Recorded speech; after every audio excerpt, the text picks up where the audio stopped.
This is BBC Radio 5 Live. So digging up beautiful countryside, cutting through it and scarring the landscape and disrupting people's lives, ruining people's businesses, a massive tax bill to subsidise a service that's not going to be used by everyone, a lot of money, 33 billion, or London to Manchester in 50 minutes, loads of new jobs, a huge shot in the arm for the economy.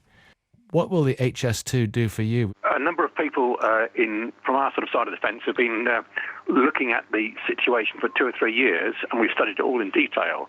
And we believe there's no business case, we believe there's no environmental case, and we believe there's no money to pay for it. I heard on this morning on the news, Patrick Grafton was briefly interviewed, and he said we need it for capacity. Well, there are many arguments that are being used, but capacity shouldn't be one of them, because it was revealed recently that trains on the West Coast Main Line in 2011 were only 52% full at the peak times. And since then, over half the fleet has been extended from 9 carriage trains to 11 carriage trains.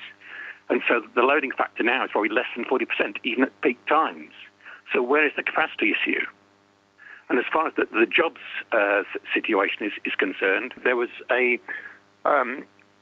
letter written by over 30 experts last week, which was saying that building HS2 is not going to help the North-South divide.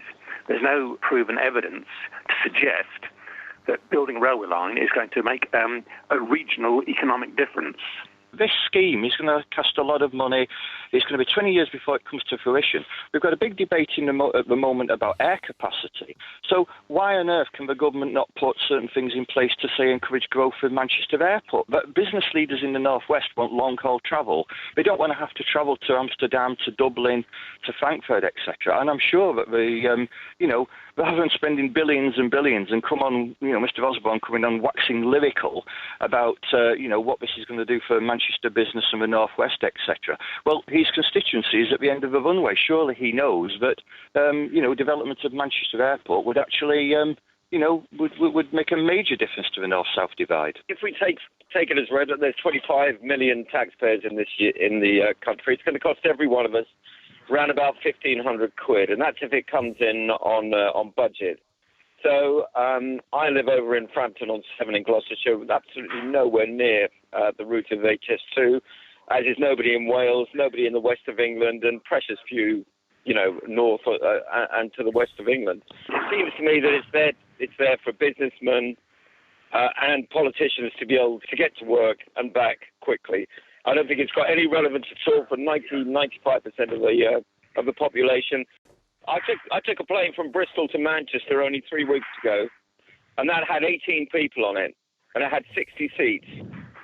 So, and that was £60 return. You know what? I don't very much. I'd be able. I can't get from Bristol to Manchester and back for £60.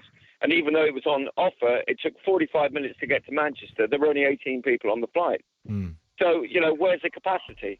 To me, it just doesn't make any sense at all. It's not just 32 billion on HS2. What else could we be spending it on? We could be building a barrage across the Bristol Channel. That would generate 5 to 10% of the nation's electricity. More importantly, we've got 1 million plus young people unemployed and with no future. What would happen if you spent 32 billion on these guys?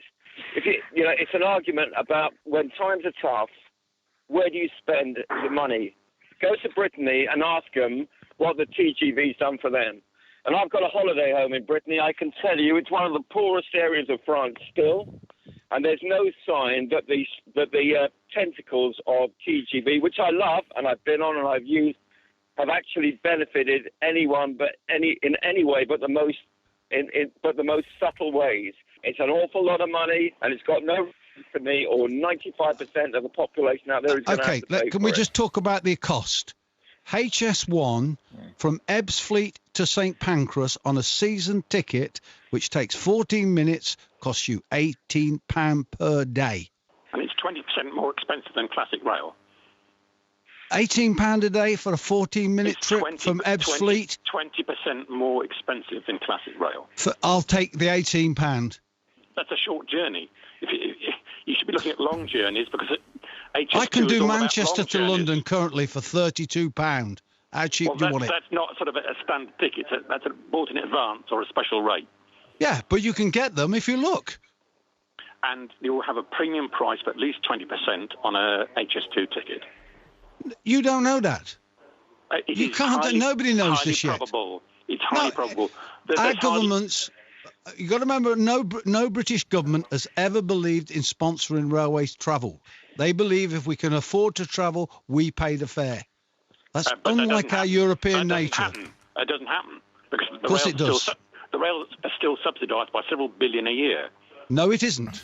It is. It is. No, it isn't. Andrew No, Bodman, no, okay, no. wait. No, it isn't. Yes, it is. No, it isn't. Yes, it is. Andrew Bodman, what is the environmental impact going to be of this? It's many different angles.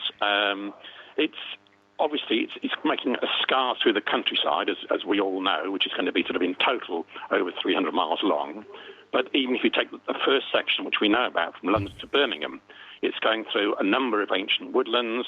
It's going through a number of special scientific interest sites, wildlife trust reserves, and things like that.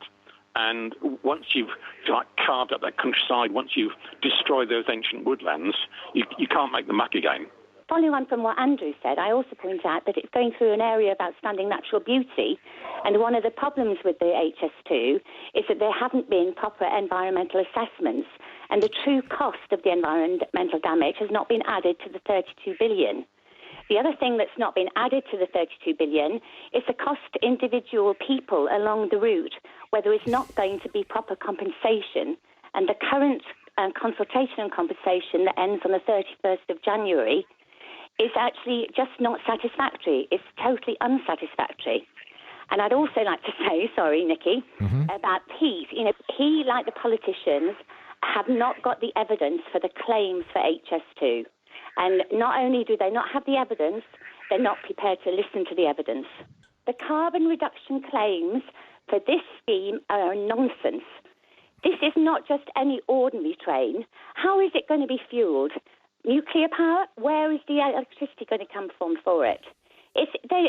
People need to look at what is actually being claimed, look at the evidence, and they will find that it doesn't stack up. The government here is asking the wrong question. They're saying, would it be nice to have a big, glossy, high-speed rail line? And the answer is, yeah, well, I guess it would be nice. They should be saying, if you're going to spend $32 billion on infrastructure, is this the right project? And the answer is no, it's not. Now, I've been listening to your debate there. One point that nobody's made is that Britain is really a relatively small country. You know, if you're moving coal from one side of America to the other, then rail is great. If you're restocking a supermarket in Nottingham, then rail isn't a lot of help. This high-speed rail line is going to take 10 minutes or 15 minutes or 20 minutes off the time, but you're going to end up in a station that is several miles outside Sheffield. You're then going to sit in a taxi cab for an hour and a half getting into the city centre. So the time saving is trivial. We'd do much better to spend a lot less money on improvements to the existing line, the capacity, longer stations, longer trains. We need capacity. There are cheaper ways of delivering it, and there are much more important priorities.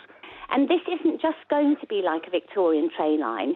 The noise of these trains, supposedly 36, 18 each way from London to Birmingham, the impact on the countryside is enormous. There have been surveys done in all European countries on a number of different categories about railways. And one of the questions they ask is, are you satisfied with the journey time or your speed of travel on your trips?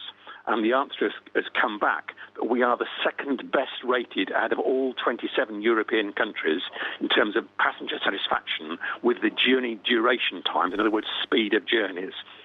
That's because we're a relatively small country. That isn't an issue. Can I just finish? If you look at another way of surveying it is take sort of the 5 or 6 biggest European countries, including those with high-speed rail, and you then pick journeys between the 5 largest cities in those countries. Again, Britain comes out best on journey times, even though, if you like, we're not currently using what is termed high-speed rail, or generally termed as such. And that is the other big thing about this. We do not yet have an integrated transport policy. And that's the other strong argument.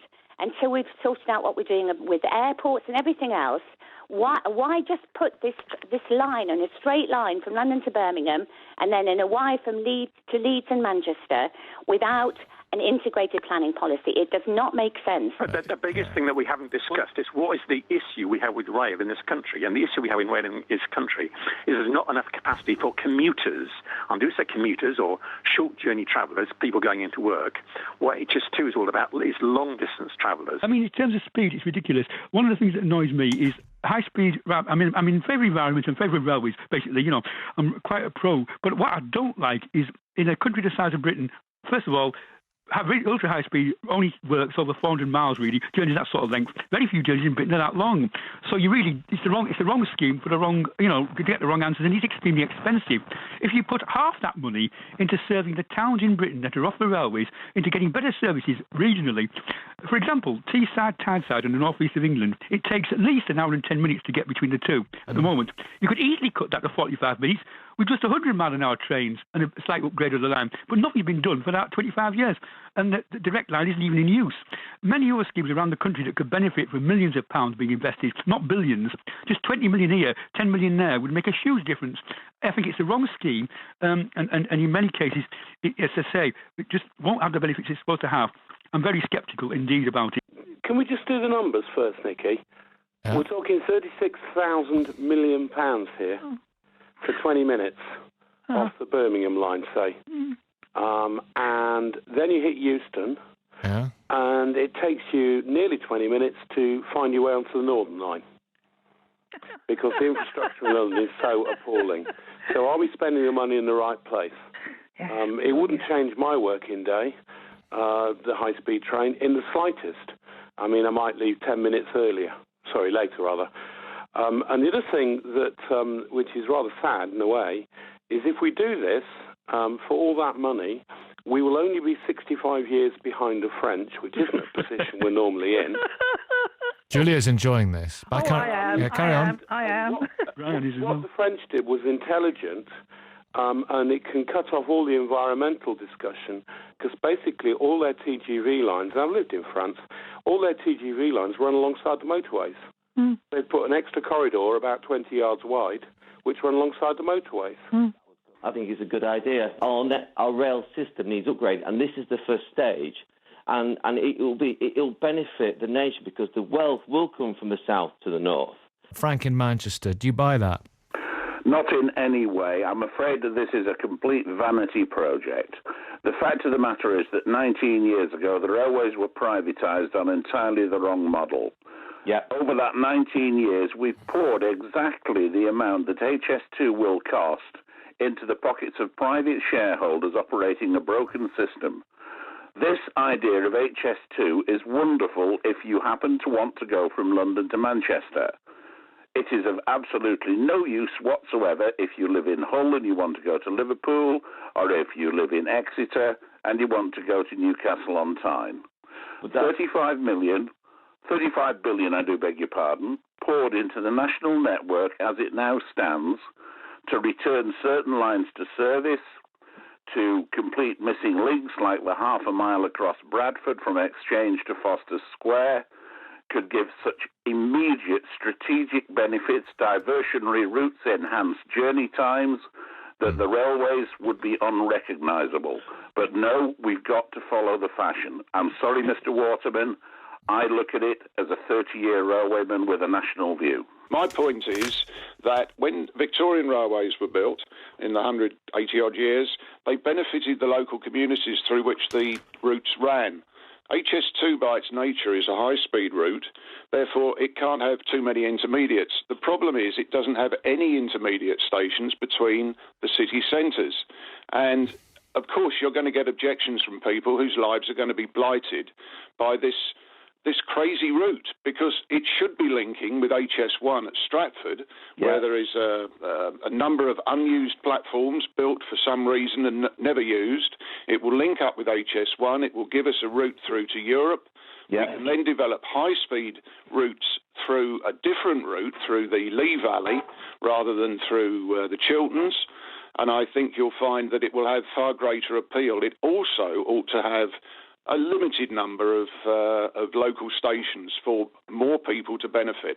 It is going to be a high-cost railway charging higher fares, and I frankly doubt that West Coast Rail will benefit in any way at all. In today's Railways, which is a current magazine, and I would add that I'm a railway enthusiast, I'm a railway Sounds nut like it. Peter. I would say that look at I think it's the February or March edition of today's Railway. Is it online? They give a wonderful critique of a route that would benefit far greater number of people than the existing route. It's been badly thought out, it hasn't been consulted properly with local people, and it does not benefit the people on whose line the route is going to run. So I think it's a ridiculous amount of money to spend with very little research.